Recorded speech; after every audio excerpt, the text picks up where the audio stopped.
I'm Lauri, the founder of the Team Project and the creator of Mastering Your Dreams. I can't tell you how much it means to me to have you joining our team. I'm going to start with an introduction to who I am and how I was led to start my own nonprofit. And then we'll go over some lessons learned and some good tools and tips. I think that in sharing my story, you'll get that regardless of where you come from, Park Place or Park Bench, you can get exactly where you need to go just by following the path laid ahead. The short version is I have absolutely no experience in the nonprofit world and very little experience in normal life. But today I'm the founder and owner of a very successful computer consulting firm, and in just 4 short years since I started my nonprofit, we have college housing, a beautiful drop-in center right off the boardwalk of the beach, an extensive street outreach, and a national free cell service providing housing for homeless youth all over the nation. And let me add that we've done this with just one full-time employee. That's right, I said one full-time employee and over 100 inspired volunteers. Over the next few sessions, I'm going to teach you everything that we learned along the way and everything that we continue to use to keep us building and growing our nonprofit to help more youth each day. I truly owe my success to the courageous women and men that I have written about in my book, Punished for Purpose. The MASTER acronym that I live by now is a compilation of proven methods from well-known successful people rolled into a simple and easy-to-follow teaching. Although I highly suggest reading the story to motivate and inspire you along the way, you can still get started without it. The Punished for Purpose story simply provides the oil to fuel your lamp and keep you believing in yourself as you proceed down this path. That said, I will provide you with everything you need and everything we've learned along the way. One thing I can tell you is that I never give up. Where some may hit a wall and stop, I am always clear that there is a window or a turnoff nearby. And folks that I have worked with can attest to the fact that there is no way to tell Lauri no. She will find a way. I owe this to the heroes that taught me everything I know today. Let me tell you a bit about me so that you're clear on where we're starting here. I was 13 years old by the time my father's abuse was first witnessed by an outsider. Scared that he would be found out and the authorities would come, he hid his handgun and called the police and told them I had it and I was dangerous. With a long string of doctor visits and a history of meds behind me, the most frequent medication for schizophrenia, they had no problem believing him. I was taken immediately to Central Islip Mental Institution, where I was tied to a bed in a straitjacket and drugged. This would be the beginning of a long downfall for me. When I finally got out, I went to a group home for bad kids that was close by. In that group home, I would bond to other kids for the first time in my life. For the next 10 years, I would seek out others like me, and my activities would get more and more dangerous. I moved from group homes to juvenile hall with small stints to my mom in between, and by the time I was 16, I was addicted to intravenous drug use. It was January 5th, 1987. I was 23 years old, and I had completely given up on life. I was addicted to heroin, my daughter had been removed from my care, and I had no want or desire to live. In 6 hours, my whole life would forever be changed. Like most nights, I needed money badly. The heroin sickness was setting in, and it was only a matter of time before I was going to crash. A white car pulled over, and I got in the back seat. There were 2 men in the front. They pulled into the woods into a clearing, and they turned the car off. By this time, the sun was going down. They jumped out of the front seat and into the back with me. The driver had a gun. I learned that a prostitute had killed one of their best friends, and tonight was the night they would make do for it by killing a prostitute. Within an hour, I was stripped of my clothes and any want to live that was left in me. They wanted to kill me, and I needed them to finish the job. I couldn't take another minute of the beatings. I began to scream at the top of my lungs, "Kill me, kill me!" I could feel the red burn in my throat, but I kept on going. Scared that someone would hear me, the driver beat me unconscious and left me there on the side of the canyon road to die. But God had other plans for me. That was the night my first angel appeared, a big man in a white van. He lifted my bloodied body with tears in his eyes and delivered me to the hospital. I was taken to a sober shelter where I talked for the first time about my childhood abuse. I began to heal. I wanted to live again. I got a grant to go to computer school, and eventually I got my own apartment and got my daughter back. It was at that time that we started helping others. And that was when the kids started showing up. I was 26 years old when I offered to babysit a 12-year-old so that her mom could recover from her crack addiction. After a few weeks of watching the child, I called to the recovery home where the mom was to see how she was doing, and was surprised to find out that she had relapsed and left. I was 26, and suddenly I had a 12-year-old in addition to my own daughter. Over the next several years, 13 angels and teachers would cross my path, each teaching me something instrumental to prepare me for what laid ahead. Many years later, I decided to become a foster mom, and I was on the path to receiving the 30 teenagers that would be raised in my home. People always say to me, "Lauri, you do such great things with these kids. You're such an angel." This never resonated with me, and it still doesn't. I mean, I met my family when I was 13 in that first group home. So when they call me with a kid who's been abused, it feels like my sister, and I have to go get them. I'm not doing for these kids anything that you wouldn't do for your family. Truth be told, I know my life was saved that day in the woods for a reason, but I always knew it was something else that God saved me for. Something bigger, something really big. It was in early 2007 when I was serving on the local foster care advisory board and I first heard the word emancipation. I was devastated to learn that over 16,000 kids in our nation each year were going homeless. I couldn't believe it. I guess I never thought about it. I mean, my kids grew up, got apartments with friends, went to college, they got married. I mean, I have 10 grandchildren at this point. My kids stay at home till they're ready to leave. I couldn't believe it.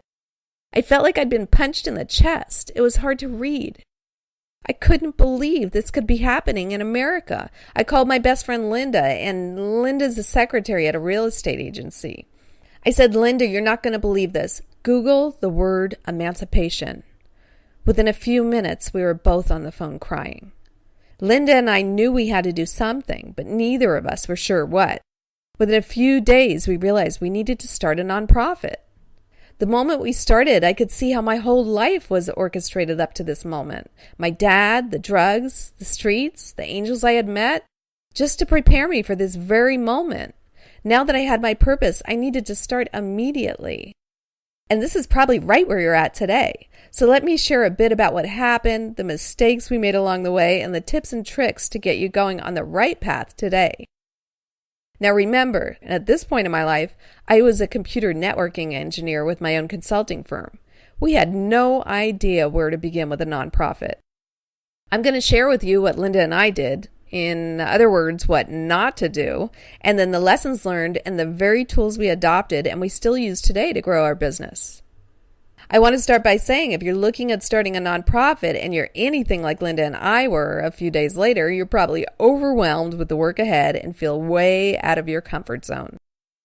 Breathe in and breathe out and know that when you look at just one step at a time, you'll be right on track and moving at a very successful pace. I don't know if I mentioned it before, but the last real class I ever completed was my 8th grade in middle school in Long Island, New York. I have no college experience to speak of. As a matter of fact, my life didn't truly begin till the age of 23, and it was a slow start at that. So knowing that, be rest assured that you're well suited to start on this path today. In the next few podcasts, I'm going to teach you the order in which these things should be accomplished. We'll go over the name of your business, the domain name, submitting the paperwork, establishing a board, engaging donors and volunteers, engaging tools and tips, and mastering your dreams into success. Now let's start with lessons learned. When we started, Linda and I went crazy looking for people to help us. And I hate to tell you that everyone wanted money from us. Grant writers, accountants, we actually paid $5,000 for some lady to help us write a business plan. And let me add, in the end, we needed to redo the whole thing. And to make matters worse, we never used it because we didn't need a business plan. But we had no idea. And having no other resource and knowledge, we paid $5,000 for a business plan. $1,500 to have an accountant file our nonprofit paperwork. And almost $3,000 for a website. If I had only known then what I know now. I created this series because I care about kids, and if you're helping kids, well, I care about you. I'm of the belief that in order to bring change about in our nation, we need to share everything we know with each other and work together to be strong and successful for our kids. That means no reaming you for money. So let's get started. The first thing you probably want to do is come up with a name.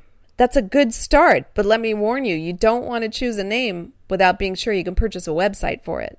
And this is one of the mistakes Linda and I made. We were out in the world talking about what we're doing, what we're going to create for foster kids, and our team started growing. We were meeting in business offices and at restaurants over dinner, talking about what we were going to do next and who could help. And we really didn't have a name for it, so I was referring to it as that teen project thing we're working on. It was the very next day when I was on the phone with Vic Cabrera, who was instrumental in starting the teen project. We were chatting about a name, and he said, "Lauri, you've already picked the name." And I was quiet, not knowing what he was referring to. And he said, "The Teen Project. You keep on calling it the Teen Project. Why not just name it the Teen Project?" And I thought, that's brilliant. We're working with teenagers. It's a project. Okay, we're going to name it the Teen Project. So Linda and I ran out and started creating business cards and letterhead that said the Teen Project on it.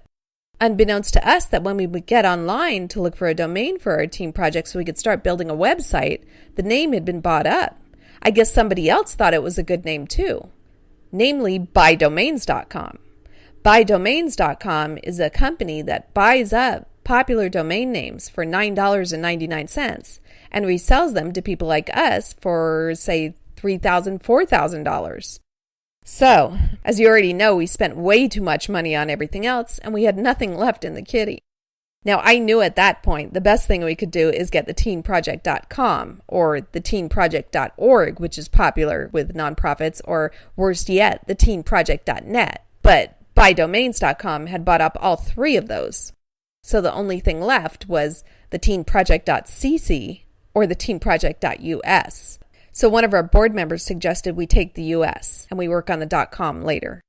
Today, working with others, I always suggest that you take out a pen and start a list of all the possible company names you could use for your nonprofit. Then jump online and go out to either GoDaddy.com or NetworkSolutions.com, which both have domain searching tools, and search the name of the domains you want. And don't commit to one until you find one that's available. Believe it or not, the cost is usually around $9.99. The next step is filing your 501c3 paperwork. For about $99, you can jump on LegalZoom.com and begin paperwork today. Linda and I did everything like throwing spaghetti at the fridge. If it sticks, we keep doing it. If it doesn't, we change up. Boy, did we learn along the way. Then there was the board. In order to fill out the paperwork for the nonprofit, you needed a board. But who should be on our board? What power will they have?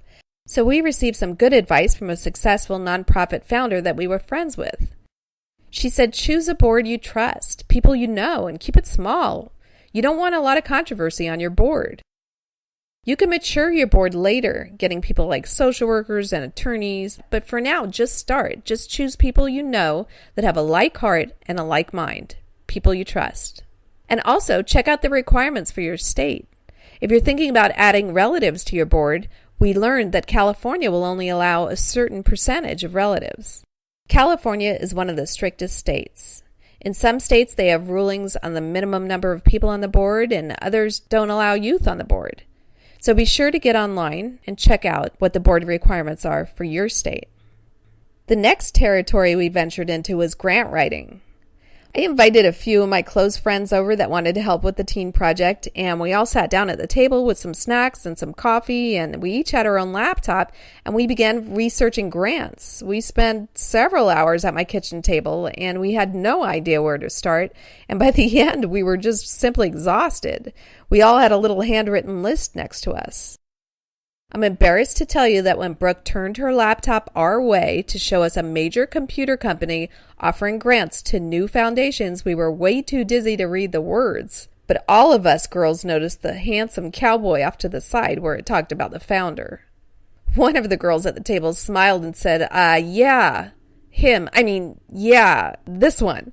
And we looked at each other and said, yeah, this is the one. We all smiled back in agreement. And frankly, we all knew why we were picking this grant. Simply because of the cute cowboy. We spent the next week modifying our documents, and finally we sent it off. We had no house, no revenue, just a vision and a dream.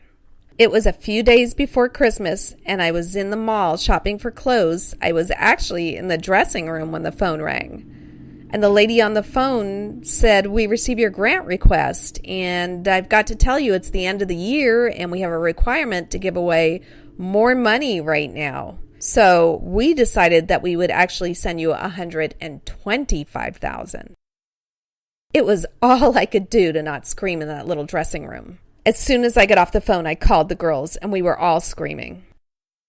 And one of the things I know today that we did right in that grant was to motivate and inspire and tell stories. Lord knows these people receiving grant requests have read statistic after statistic and are probably dreary and ready to go to sleep. But if you can tell a story in a way that it inspires and awakens the heart of another human being, you are more than halfway there. Over the next few weeks, I'm going to provide new podcasts with follow-along charts to help you progress along your way. For now, I'm setting up an arsenal of documents for you to use. In the share, I provided our business plan. Yes, that's right, our $5,000 business plan. Yours for free. Our California-based 501c3 application so that you can look and see all of the areas that need to be completed. I realize that the different states have different forms, but this will help you to gain insight on what you should write for your board, for your budget, because frankly, before you start, you don't have a budget. It's all forecasting at that point. I'm also going to provide you with tips and tricks and several other documents that will be instrumental to getting you on your way. I've mentored enough people at this stage of the game to know that it is clearly overwhelming when you look at the tasks ahead. But I'm going to break down each task into simple parts, and we're going to do this thing one little task at a time. You will find that even by doing one little task at a time, you will be on track and, as a matter of fact, ahead of most, knowing what comes next. Let me reassure you that when you break down this thing into smaller steps and pieces, it's going to look and feel a heck of a lot more obtainable. Truth be told, the tasks at hand are all separated by a natural time break anyway. For instance, the time it takes to file the paperwork and receive a 501c3 determination may be around 90 days, followed by the opening of your bank account and then a few days thereafter submitting your first few grants. And during these breaks, there are important small steps to ensure you are ready to hit the ground running when day one is right in front of you. Now that you've gotten your name and your paperwork is started, it's time to build your website before you launch. One of the things I've become highly skilled in is inspiring others to help. Martin Luther King Jr., for instance, who's one of my heroes, taught me that to talk is to create. Martin Luther spoke of his dream in such a way that it transmitted to the hearts and the minds of others, and when they saw it in their mind and they felt it in their hearts, it existed for them. They had no choice but to follow. I truly believe that everyone wants to help someone. They long for a purpose. In most cases, they simply don't know where it is, or for that matter, what it is. Over the past few years, I've become adept in finding people that can help me on Craigslist and Googling them through a search. I write up a synopsis of my life or the lives of our children, and I tell them what I'm doing, and I simply ask for them to help. This has resulted in a slew of people joining our team to help. Today we have free web services, an ad designer, printers that are willing to work for free. We even get free food delivery to our home. So while you're waiting for your paperwork to go through, I want to inspire you to send at least 15 and up to 30 emails to people on Craigslist that are local and can help you. Tell them the story that inspired you to help these kids. And I got to tell you, you too will see that people want to help. It's just finding them. For every couple of no's you get, there's another yes waiting out there. I truly believe that each one of us alone can do something really good. But when we all bond together, well, the possibilities are limitless. Thanks for joining us.